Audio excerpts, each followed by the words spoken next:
90년대에 대한민국 극장은 최고는 홍콩 영화였습니다. 극장가를 거의 휩쓸고 다녔다? 이렇게 봐도 무방할 정도예요. 브루스리, 이소룡. 와다! 이거 트레이드 마크였고, 이소룡 하면 생각나는 무기는 쌍절곤이었죠. 그 쌍절곤 때문에 대가리 깨진 애들 여럿 있습니다. 학교 앞에 문방구에는 문제집부터 해가지고 뭐 간식부터 해가지고 뭐 학교 준비물 다 팔잖아요. 문방구가 그런 곳이잖아. 그러면서 장난감도 같이 팔았거든요. 그 장난감 코너 한켠에 플라스틱으로 만든 쌍절곤이 항상 있었어요. 왜 때문에? 이소룡 때문에. 근데 그것도 평상시에는 못 사. 어떨 때 살 수 있느냐? 소풍, 운동회 요럴 때는 엄마들이 용돈 주거든. 이제 그 돈으로 사는 거예요. 이거 드는 순간 나는 이소룡이 되는 거야.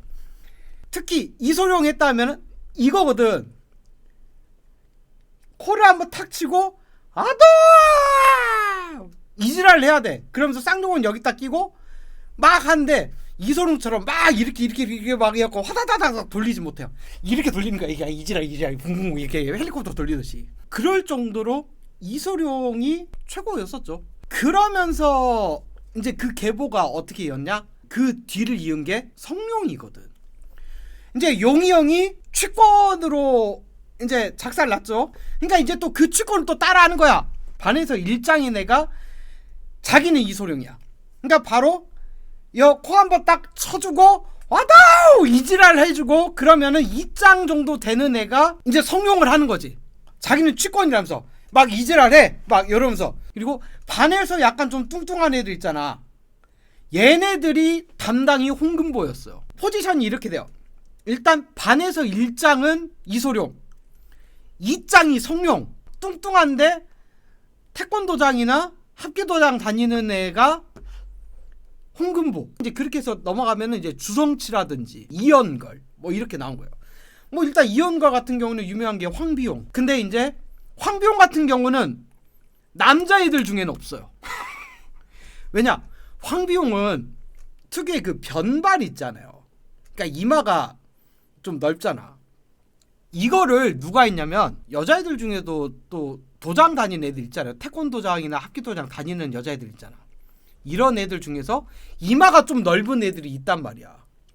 얘네들이 무조건 100% 별명이 황비용이에요. 여자애들은 머리 되게 이렇게 따서 오잖아요. 양갈래로 따거나 아니면 뒤로 하나 따거나 이렇게 오잖아. 별명이 황비용인 애들은 절대로 뒤에 머리에 한 줄로 안 따고 들어와요. 왜냐?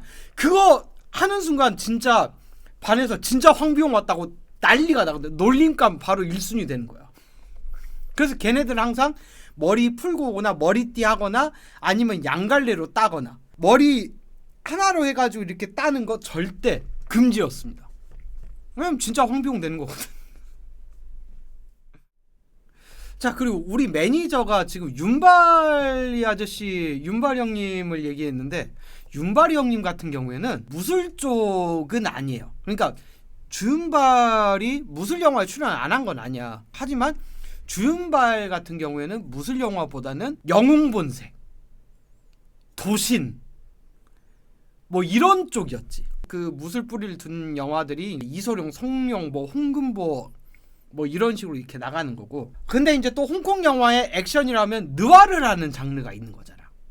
이 느와르 쪽 장르로 치면 이제 이 원탑이 바로 윤발이 형이 되는 거죠. 여기다 성냥 하나 물고 쌍권총 쓰고 이러는 거잖아. 이게 조준하고 쏘는 것 같다. 그냥 이렇게 보면서 둥둥둥둥둥둥둥 이렇게 쏴요. 군필자들은 아실 거예요. 총을 이렇게 딱 한 번에 탕 쏘면 반동이 얼마나 심한지. 나는 의경이었기 때문에 경찰들이 쓰는 389 경기 조그만 권총 이것도 내가 쏴볼 기회가 있었거든. 얘만 하더라도요. 이렇게 양손으로 거치 딱 하고 이렇게 하면서 땅 쏘잖아요. 그게 원래 살상력이 가장 약한 총 중에 하나예요. 그런데도 이렇게 쏘잖아요. 그러면은 이렇게 올라가. 그 살상력 약한 총도 이렇게 올라간다고. 절대 반동이 없어. 응? 다다다다당 이러면서 쏴. 그런 엑스트라 다 작살나. 그냥 다 뒤지는 거야 그냥. 그리고 권총인데 총 하나당 한 30발은 쏜다. 한 8발 9발 쏘면은 탄창 갈아야 되잖아. 홍콩 영화에서 그딴 거 없어. 이게 그냥 이 총에서 한 4, 50발은 나가줘야 돼. 그게 주인공의 총이야. 윤발이형 하면은 아무래도 영문색도 있지만 최고는 이거거든. 도신이거든. 올백 쫙 해가지고 카드로 막 푹 던지면은 뭐 어디 꽂혀가지고 막 죽고 막 이러고 막 하잖아요. 역시나 아까 쌍절곤 돌리던 그 일장 있잖아. 얘들이 이제 쌍절곤 돌리다 좀 지치잖아요. 카드를 가지고 와. 나는 도신이다 야. 얘네들이 그걸 연습한다. 카드 딱 이렇게 짚고 이렇게 평 날리는 거 있잖아. 그거를 또 그렇게 연습해요 반에서. 그냥 반 뒤에 그 교실 뒤에 보잖아요. 항상 카드 그 쪼가리를 그렇게 날라다녀서 떨어져가지고 막 교실 뒤에 청소함 안에 막 짱 박혀있고 막 그런 것들 되게 많았단 말이야. 주윤발을 할 수 있는 애들은 반에서 일장인 애들 얘네들밖에 없어. 그래가지고 이게 팍 던지고 이지랄 아주 그렇게 아주 그 카드 가지고 표창질을 아주 하고 다녔지. 그거 윤발이 형 때문에. 장국영도 무술 쪽보다는 아무래도 이제 요런 영화들이 더 많았죠. 이런 느와르 쪽 영화들. 하지만 장국영의 최고의 영화는 아비정전, 패왕별입니다. 아비정전은 뭐냐면은 그 유명한 만보춤이라는 게 있어요. 그 춤을 장국영이 췄는데 되게 유행을 했었거든. 장국영이 느와르 쪽도 있었지만 멜로 느낌? 요런 쪽으로 좀 더 특화가 됐었죠. 얼굴이 좀 곱고 뭔가 무술 쪽이랑 이제 거친 쪽보다는 약간 섬세한 영화 쪽 이런 스타일에 좀 잘 맞았기 때문에 그래서 뭐 아비정전, 패왕별이 요런 영화가 거의 뭐 장국영 하면 떠오르는 영화가 되는 거죠. 아 생각나는 게 하나 있다. 아는 여자애가 어느 날 봤는데 얘가 화장이 뜬 거야. 얼굴만 동동 떠다녀 계란 귀신처럼. 나도 모르게 그때 걔 보자마자 안녕 뭐냐 패왕별이냐 했다가 진짜 개쌍욕을 쳐먹고 아니 너무 허옇더라고. 그래가지고 나도 모르게 알잖아요. 나 이게 조절이 살짝 안 되는 거. 나도 모르게 그냥 보자마자 패왕별이냐 했다가 걔가 원래 웬만하면 욕 안 하는 애거든. 야 그날 아우 걸쭉하게 사람 죽이는 주둥아리가 뭔지 알겠다. 한 며칠 말 못했어요 걔랑. 계란 귀신처럼 그냥 얼굴만 동동 떠다녔다니까. 야 오늘은 컨셉이 패왕별이냐 했다가 아까 윤발이 형 얘기했잖아. 윤발이 형이요 진짜 우리나라에서 인기가 엄청 났거든. 주윤발이 우리나라를 또 되게 좋아하는 친한파 배우로도 알려져 있고 우리 윤발이 형이 우리나라 광고를 찍은 적이 있습니다. 아마 아실 거예요. 유명한 광고 카피죠. 사랑해요 밀키스. 이게 진짜 센세이션이었어. 성냥 하나 딱 물고 쌍거총 조지고 다니던 윤발이 형이 갑자기 오토바이를 타면서 막 질주를. 영화에서 나온 그 차림 그대로 이만한 컨테이너 트럭 거기에 딱 들어와. 그러면서 우리나라 말로 사랑해요 밀키스 한 난리가 안 나겠냐고. 우유가 들어간 소다 음료가 암바사하고 밀키스 이렇게 있잖아요. 암바사가 원래 전 세계에서 난리가 났던 거잖아. 코카콜라 쪽이니까. 암바사가 우리나라에서 맥을 못 춘 이유가 그거였습니다. 윤발이 형이 사랑해요 밀키스 이거 한 방이었거든. 진짜로 가게마다 암바사 없는 집은 있어. 하지만 밀키스 없는 집은 없었어요. 무조건 다 밀키스였다고. 세계 그 최고의 음료 회사에서 나온 우유 소다인 암바사를 쪽도 못 쓰게 만든 게 윤발이 형이었다고. 장국영도 우리나라에서 광고 찍은 게 있습니다. 투유라는 초콜릿이 있었습니다. 정말 잘생기고 유명한 홍콩 배우가 우리나라 제품을 찍었어. 난리가 안 나? 이러니까 초콜릿 광고를 찍는 거야. 멜로 얼굴이잖아. 초콜릿은 되게 여성분들이 많이 좀 좋아하는 그런 성향이었거든. 그러니까 장국영이 딱이었던 거지. 저 잘생긴 얼굴에 저런 멜로 분위기가 연출이 되니까. 자 여러분 생각해봐. 윤발이 형이 투유를 했다 의외로 어울릴 수 있겠지만 아무래도 장국영이 좀 더 맞지 않을까. 게다가 윤발이 형은 이미 오리온의 경쟁사인 롯데칠성에 밀키스를 광고 때리고 사랑해요 밀키스 이러고 있었는데, 응? 오리온은 또 경쟁사잖아 롯데하고. 영입할 수 있겠냐? 안 되지. 그러니까 바로 그러면 장국영이 있구나. 야, 오히려 초콜릿이니까 오히려 좋아가 된 거지. 저 투유 초콜릿의 노래를 장국영이 했어요. 내가 알기로 그때 당시 관아 초콜릿의 광고 모델이 이미연 님이었어요. 그러니까 이미연 님이 하이틴 스타여가지고 좀 나름 그래도 어느 정도 선방은 하고 있었지. 근데 말했잖아요. 90년대에는 홍콩 영화가 거의 전 세계 휩쓸다시피 했었던 그런 때라고. 전 세계적인 스타 장국영이 우리나라 제품을 광고한단 말이야. 이런 심리가 된 거지. 그러니까 투유 초콜릿이 아주 엄청나게 팔렸었다. 특히 여성분들이 투유 초콜릿을 많이 샀어요. 가나 초콜릿 샀다 그러면 남자들이었는데 투유 초콜릿은 여자들이 많이 샀었습니다. 왜냐? 광고 모델이 장국영이었거든. 구경 오빠였거든. 난리 났지. 자, 그러면서 홍콩 4대 천왕 얘기했었잖아요. 홍콩 4대 천왕이 유덕화, 장하구, 곽부성, 여명. 약간 그 장국영하고 같은 결의, 약간 멜로 쪽에 비슷한 그런 느낌입니다. 홍콩 4대 천왕이 영화 찍었다, 주연급 영화 찍었다 그러면 바로 대한민국의 내노라는 극장 1순위로 걸렸어요. 뭐 헐리우드 영화? 우리나라 사람들 기준으로 했을 때는요, 헐리우드 영화보다는 홍콩 영화였었습니다. 그러니까 홍콩 영화가 그냥 걸렸다 하면 애지간하면 다 난리가 났었단 말이야. 아까 말했듯이 뭐 무술 영화 쪽에 뭐 성룡, 홍금보, 주성치 뭐 요런 배우들 나왔다. 무조건 가서 봐. 남자들은 무조건 가서 봐요. 그리고 윤발형 나왔다. 남자들 무조건 가서 봐. 왜냐하면 뭐 도신이나 영본색 같은 그런 류의 완전 선이 굵은 영화들이니까. 여자들이 슬슬 본다 하면은 장국영이라든지 아니면 아까 말했던 홍콩 4대 천왕, 천장지구라든가 화양연화, 홍콩 영화가 붐이 안 날 수밖에 없었던 그런 상황이었던 거죠. 여명은 우리나라에서 활동까지 했었습니다. 여명이 우리나라 앨범도 냈었어요. 사랑한 후에라는 앨범도 냈었어요. 그거 가요 프로그램에서 1위도 하고 그랬어요. 홍콩 4대 천왕이 우리나라에서 활동을 해. 노래로. 난리가 안 나겠냐고.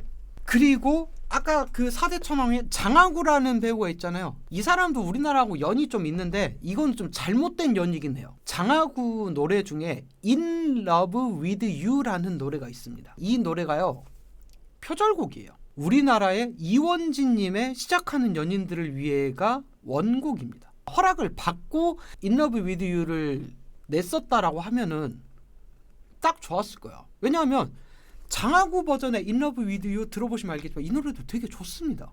그러니까 이거를 좀 밝히고 활동하고 그랬었으면은 오히려 호감이 들었을 거야. 표절 시비가 붙었는데 표절 아니다 이런 식으로 계속 스탠스를 취했어. 정확하게는 입장 발표를 안 한 걸로 알고 있어요. 근데 난 표절 아니다 라는 식으로 그 스탠스를 계속 취했었단 말이야. 그러다 나중에 은근슬쩍 표절을 인정하는. 그러니까 In Love With You가 유행이 싹 지나고 사그라져가지고 좀 묻혔을 때 단물 다 빨고 그러고 나서 이제 표절 인정을 한 거지. 약간 좀 짜치는 뭐 그런 거긴 한데, 어쨌든 이 장하구, 여명 우리나라하고 인연이 깊습니다. 곽부성이나 유덕화도 우리나라에 내한을 좀 하긴 했었지만 영화 홍보라든지 이런 쪽으로 내한이었었던 거고, 여명처럼 아예 우리나라에서 활동하기 위해 입국한 사례는 좀 드물죠. 이렇게 홍콩 영화가 아주 난리가 났을 때, 자 그럼 헐리우드는 뭐 했냐? 헐리우드 영화에도 액션 영화가 있죠. 미국에서도 이런 무술 영화 비슷한 타격이 있는 영화들이 있었단 말이야. 이 영화들의 배우들은 근데 거의 정해져 있었어요. 청 노리스라는 분이 있습니다. 이소룡 영화에 맹룡과강이라는 영화가 있어요. 거기에서 이소룡하고 맞붙은 배우가 청 노리스입니다. 서양 배우가 홍콩 영화에서 무술로 붙어 이소룡하고. 그게 청 노리스예요. 근데 거기에 필적할 만한 사람이 아주 유명한 형님 있죠. 장클로드 반달. 반담이 장클로드 반담. 장클로드 반담이 정말 유명한 광고를 하나 찍은 게 있습니다. 잘 봐. 여기서 끝나는 게 아니야. 이 형도 살벌해. 봐봐. 봐봐요. 봐봐. 다리 찢는 거 봐봐. 저 형이 저런다고. 이분이 가라데도 하셨고 뭐 태권도도 했고 그래가지고 다리가 저렇게 쫙쫙 올라가. 발차기 액션이 되게 호쾌하거든요. 아유 다리 쓰는 거 보면 아주 그냥 기깔나. 그리고 이 동양무술 최고의 또 이 헐리우드 액션 스타가 또 있죠. 90년대에 아주 난리난 형님이 있는데 이름만 들으면 아 할걸? 우리나라에서는 다른 의미로 또 유명하신 분이에요. 스티븐 시갈 형이 있습니다. 스티븐 시갈 아저씨가 있는데 이 형님 트레이드마크가 그거예요. 그 올백으로 머리 하나 딱 묶고 표정은 전혀 변하지 않아. 이 형님이 진짜 대단한 게 뭐 맞고 막 뼈가 부러지든 살이 터지든 간에 상관없이 표정 무표정이야. 무표정으로 막 이러면서 다 조져요. 다 작살나. 언더시즈란 영화가 있어요. 이 형님이 요리사인데 요리를 못하는 요리사야. 근데 요리를 못하는데 사람은 잘 패요. 2의 줄거리가 내가 기억하기로는 조카랑 기차에서 뭐 여행을 가는 걸로 알고 있는데 그 열차를 테러리스트가 장악을 해요. 그래서 우리 스티븐 시갈 형이 하나하나 두드러 패가면서 아주 작살 그렇게 작살을 내시고 우리 이동준 선생님의 영화도 한번 시원하게 출연을 하셨죠. 전설의 그 영화 이동준 선생님이 한동안 많이 힘들었다는 바로 그 영화 클레멘타인에 출연을 하셨습니다. 10분인가 20분 정도 출연을 하셨는데 이 스티븐 시갈 형님이 20억을 출연료를 받으신 걸로 기억합니다. 역시나 그 클레멘타인 영화에서도 그 특유의 무표정 얼굴로 아주 그 무술로 조져대는 그 영화평 유명하잖아요. 클레멘타인 영화평 암세포도 암 걸려서 뒤져버렸다는 그 영화.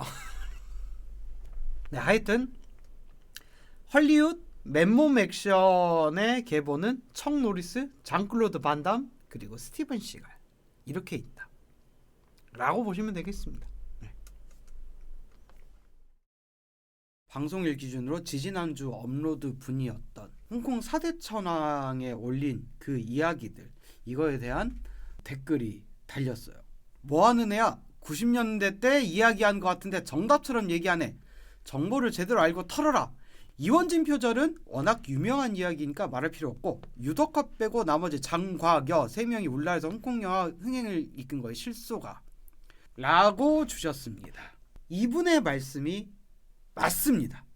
이분의 말씀이 맞아요. 이날 이 4대 천왕 이야기가 왜 나왔는지는 뭐 방송을 그때 같이 보셨던 분들은 아시겠지만 홍콩 영화 썰에 대해서 이야기를 하다 보니까 이런 4대 천왕까지 흘러나온 거거든. 영화 썰을 얘기하다가 4대 천왕이 끌고 들어왔었는데 장하구와 여명은 음악 쪽으로 풀어가려고 얘기를 끌고 들어왔었던 거죠. 여명 같은 경우는 실제 우리나라에서 활동을 했었기 때문에 그리고 뭐 그 가요 프로그램에서 1위도 했었고 해외 가수가 우리나라에서 그렇게 본격적으로 활동하는 사례가 거의 전무하다시피 했었던 그런 거잖아요. 그래서 여명의 이야기를 끌고 들어왔었던 거죠. 음악 쪽으로 풀기 위해서. 장하구 역시도 그 시작되는 연인들을 위해라는 곡의 표절곡 In Love With You가 그 표절곡이었기 때문에 그 음악에 대한 이야기를 끌고 들어오기 위해서 이 4대 천왕 이야기를 끌고 들어온 겁니다. 4대 천왕이 영화를 뭐 찍어서 개봉했다 그러면 다 난리 났다 그거는 아니었어요. 그건 아닌 게 맞습니다. 그러니까 이분 이야기가 맞는데 제가 이제 조금 성급했고 이야기를 하다 보면서 누락된 부분도 있고 참 여기서 한 가지 더 말씀드릴게. 그때 제가 천장지구라든가 화양연화를 얘기했었는데 화양연화는 제가 주인공을 착각했습니다. 화양연화의 주인공은 양조위예요. 이 양조위 형님은 뭐 나중에 남자들의 그 아주 최고의 영화라고 할 수 있는 새끼에서 탕웨이님과 함께 아주 혼신의 연기를 하셨죠. 감명 깊게 잘 봤습니다. 여튼 유덕화, 곽부성, 장하구, 여명 이 영화들이 모두 다 난리 난 것만은 아니었다 라는 게 팩트예요. 그러니까 이분 말씀이 맞습니다. 제가 이 썰을 풀면서 좀 자체적으로 누락한 부분이 많았다는 거죠. 자, 그리고 또 한 분이 또 얘기를 해주셨는데, 별것도 아닌 걸로 급발진해 그냥 그런가 보다 하면 되지, 그때 여명 곽부성 영화도 많이 봤었구만, 장하구 메인 영화는 딱히 기억이 없긴 하다만 하셨는데, 네, 이분 말씀도 맞는 게요. 네, 저도 장하구의 메인 영화는 기억나는 게 없어요. 근데 장하구 얘기는 말씀드렸다시피 그 표절에 대한 이야기를 끌기 위해서 했던 거였고, 그러니까 이제 제가 이제 이야기를 하면서 누락된 부분, 그리고 편집을 하면서 또 이야기가 좀 빠진 부분, 이런 것들이 좀 같이 공존을 하다 보니까 이런 오해가 생긴 것 같습니다. 찍은 사람도 저고 만든 사람도 저고 게시한 사람도 저기 때문에 이거는 제 잘못이죠. 네, 이거는 다시 한번 사과드리겠습니다. 이분 피드를 받고 내가 영상을 다시 봤거든. 그렇게 생각할만 하더라고. 내가 보기에도 장하구, 여명, 곽부성 다 영화 했다면 아주 우리나라에서 난리 났어, 이렇게 얘기가 되더라고요. 이건 제가 잘못한 거죠. 근데 나는 그 의도로 얘기한 건 아니었지만 이게 그렇게 얘기가 비추는 거면 이건 내가 오해하기에 말한 내 잘못인 거지. 다시 한번 이 댓글 주셔서 정말 감사드리고요. 이분 댓글 보면서 느낀 게, 내 영상을 그래도 2편을 처음부터 끝까지 다 보셨구나 라는 게 느껴지더라고. 네, 하여튼 댓글 주셔서 너무 감사하고요. 네, 그리고 옹호하는 댓글 주신 분도 너무 감사하고, 네, 바로 또 어떻게 얘기를 하고 싶은데 방송을 할 수가 없잖아, 현장 출장 가 있는 동안이라. 그래서 좀 되게 답답했는데 이제서야 얘기를 하니까 좀 속 시원하네요.